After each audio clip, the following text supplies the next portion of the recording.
C'est clairement la polémique de la semaine. Polémique sur quoi? Vous le savez, hein, sur Tom Enders maintenant. Thomas Enders, c'est le patron d'Airbus. On est pareil chez Technip FMC et chez Renault, même si Renault a sucré finalement la retraite chapeau de Carlos Ghosn.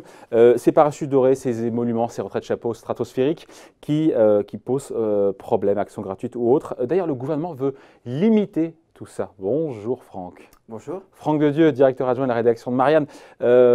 Tous les ans, on a un peu toujours cette question qui revient. C'est pas nouveau tout ça. Hein. C'est pas nouveau, c'est pour ça que je suis absolument pas étonné. Vous savez, c'est à la veille des assemblées générales et les entreprises du CAC 40, les grandes entreprises publient leur rapport annuel et effectivement, parce qu'il y a cette obligation de transparence. Elles doivent faire lever le voile sur les rémunérations et toutes les formes de rémunération. Et puis à chaque fois, c'est la moisson, vous voyez, c'est la saison.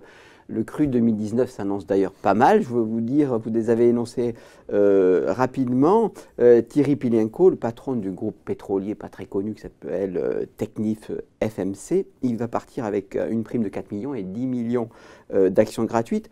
Tom Enders, plus connu, patron d'Airbus, lui, c'est la question des retraites chapeau et ce qui lui promet tout de même 900 000 € annuels. Jusqu'à sa mort. Et puis aussi Carlos Ghosn, qui chaque année, lui, vous savez, se fait un peu tisonner par les syndicats, par l'État, par même ses actionnaires minoritaires, qui ne voient pas ça d'un bon oeil, qui touchent de plantureuses rémunérations. Et bien là, il avait fait valoir ses droits à la retraite pour toucher 365 000 € par an et le conseil d'administration a décidé autrement.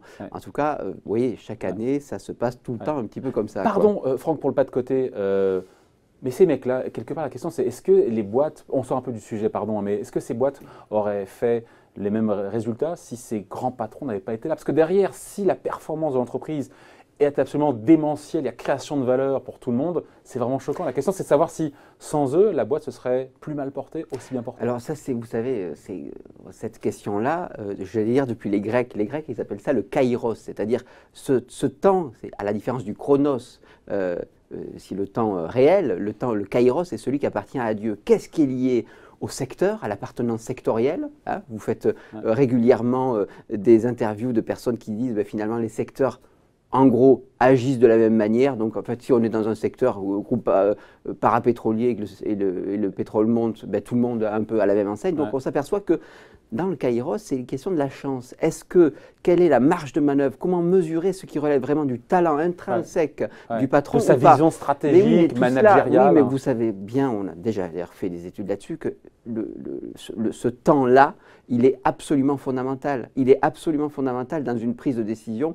Vous êtes dépendant du temps, de la chance. Et autrement dit, effectivement, il faut avoir une certaine vision stratégique. Mais à ce niveau-là, les patrons ont une vision stratégique. J'ai envie de vous dire, ils ont plus ou moins la même vision stratégique. Ils ont absolument la même vision stratégique. La preuve, c'est qu'ils font des acquisitions à des prix très élevés juste avant la bulle Internet. Ouais, mais le fait de sortir d'un secteur, de lancer un nouveau produit, c'est quand même… Oui, mais tout cela, ils le font le choix résultant. Mais ils le font aussi avec tous les salariés. Ils le font avec leurs cadres dirigeants. Ils le font avec leur conseil d'administration. Tout cela n'est pas… Il faut éviter de personnaliser trop la gestion, la stratégie d'une entreprise, qui est évidemment le fait de tout le monde. Et j'allais dire même aussi, vous voyez, je vais être assez libéral de ce point de vue-là, même aussi le fait de la demande des concurrents, des erreurs éventuellement des concurrents, des clients, etc. Donc vous apercevez que c'est ça le problème finalement de la justification, de la légitimité de ces rémunérations, c'est qu'elles sont plus légitimes, quel que soit, si on sort des considérations purement morales. Bon, pardon pour ce pas de côté, on revient au sujet, mais c'est quand même lié au sujet. Hein. Qu'est-ce qu'on voit là ces dernières heures? On a un conseil d'administration de Renault qui dit hop, c'est niette, il n'aura pas sa retraite chapeau, Carlos Ghosn, et on a évidemment un gouvernement qui réagit parce qu'il ne peut pas rester comme ça inerte et qui nous dit on va limiter les retraites chapeau. Alors, il s'est pris à bras le corps là quand même, non? Non, non, parce que en fait, vous savez, à chaque fois c'est la même histoire. À chaque fois, c'est la même histoire. C'est-à-dire que vous avez le MEDEF ou la FEP, le patron qui dit oui, mais on est un peu gêné, un peu contrit, ils n'ont pas respecté le code de la FEP, etc. Ouais. Bon, qui ne doit pas être contraignant, mais qui doit l'être un peu. Il ne faut pas réglementer, il faut faire confiance à l'autorégulation. L'autorégulation, ça ne fonctionne pas. Il l'a dit, le ministre, ça ne fonctionne pas. Voilà, Bruno Le Maire, qui n'est pas totalement soviétique, quand même, il l'a dit. C'est ça qui est intéressant, c'est que tous les politiques, quelle que soit leur couleur, ne croit plus aujourd'hui aux vertus de l'autorégulation en disant les patrons qui échouent, ils seront mal payés, les patrons qui réussissent seront bien payés. Tout cela ne fonctionne pas. Ce n'est pas un marché réel, le marché des patrons. À la différence d'ailleurs, j'ouvre une parenthèse, des joueurs de foot, où là, il y a un vrai marché. Alors on peut dire ils sont trop bien payés, etc. Il y a un vrai marché avec une offre, une demande. Un joueur de foot, j'y connais pas grand-chose, mais fait une mauvaise saison, et bien il est rétrogradé de 4 divisions et ça se ressent sur son salaire. C'est pas aussi net que ça, mais dans l'esprit, on a compris. Bon, voilà. Là, autorégulation, ça ne fonctionne pas. Vous allez me dire, il reste la régulation. Et voilà, c'est ce que dit le gouvernement. Voilà. On va limiter. On va limiter. Moi, je vois deux inconvénients. Le premier. Qu'est-ce qu'il dit? On va limiter la retraite chapeau à 30% de la rémunération. Du salaire. Voilà. Annuel ou du salaire annuel pour calculer quel sera demain la retraite, voilà, le taux de remplacement quelque part du riche. Retraite privée. Donc dans ces cas-là, vous avez deux problèmes qui se posent. Le premier, c'est qu'à chaque fois, et faites confiance aux consultants qui sont devenus des spécialistes de ces questions-là, ils arrivent à contourner largement la régulation en disant « Oui, alors regardez à l'époque des stocks options, tout le monde disait les stocks options, c'est horrible, c'est affreux, etc. » Très bien, qu'à cela ne tienne. On a distribué des actions gratuites et on se dit, bon, les actions gratuites, on va les associer à des conditions de performance pour finalement moraliser. On s'aperçoit qu'en fait, qu'à chaque fois, on trouve une astuce pour contourner la régulation. Il y a un autre problème, et là, auquel je tiens et qui peut me distinguer un peu du consensus, c'est de se dire, la régulation, et notamment le fait de caper des rémunérations, qu'elles soient sous forme de retraite dorée, de retraite chapeau, pardon, elles sont aussi dorées, de parachutes dorés, etc. Et donc limiter les salaires, parce que dans le service public, les salaires des patrons sont limités, je ne sais plus quel chiffre. 450 000. C'est ça. Et d'ailleurs, ce n'est pas un hasard si M.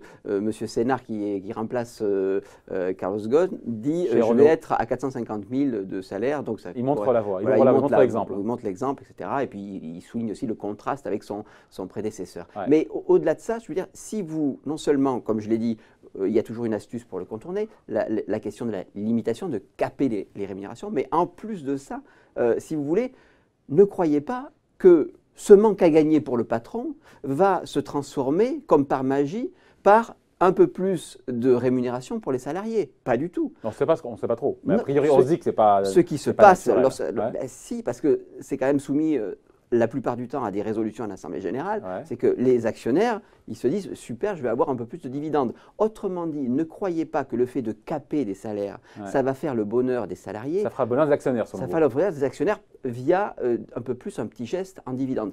Qu'est-ce à dire? Il n'y a rien à faire. Voilà. Ah oui, quand on écoute, non, mais ce qui est bien d'énoncer, le gouvernement, le gouvernement vous dit qu'il fait rien, il fait quelque chose, mais ce n'est pas la bonne solution. Non, en fait, ce qu'il faudrait faire, si vous voulez être dans une logique d'intérêt général, vous ne capez pas, vous ne limitez pas le plafond. Il est libéral maintenant. Il est libéral. Non, attendez.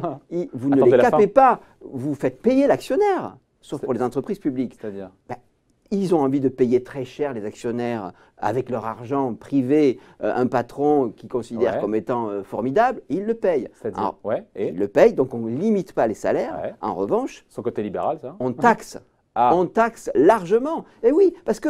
Si ça y est, c'est la taxe à 75% de François Hollande. On était la risée du monde avec ça. D'ailleurs, elle n'a même pas été appliquée. Ce n'était pas la risée du monde. Il y a un certain Emmanuel Macron qui a eu cette formule, qui était d'ailleurs assez bonne, il faut bien l'avouer. Cuba sans soleil. C'est Cuba sans le soleil. Sauf qu'il oublie une chose, c'est qu'il y a un certain Barack Obama qui n'est pas totalement castriste, ou alors j'ai pas tout compris aux relations internationales, qui a quand même fiscalisé à 90% un véritable châtiment fiscal, David. 90% les dirigeants d'AIG qui étaient partis en 2009, qui étaient responsables. Cas de figure particulier, mais il l'a fait, mais 90%. Non, mais oui, mais spécifiquement pour un patron qui avait pris une tonne de zèle alors que la boîte faisait faillite. Ce qui n'est pas tout à fait la même configuration. Je vous l'accorde, mais ce que je veux vous dire, c'est que l'idée de se dire, on peut, et puis quelque part, Roosevelt, à une certaine époque, on avait des taux d'imposition extrêmement élevés.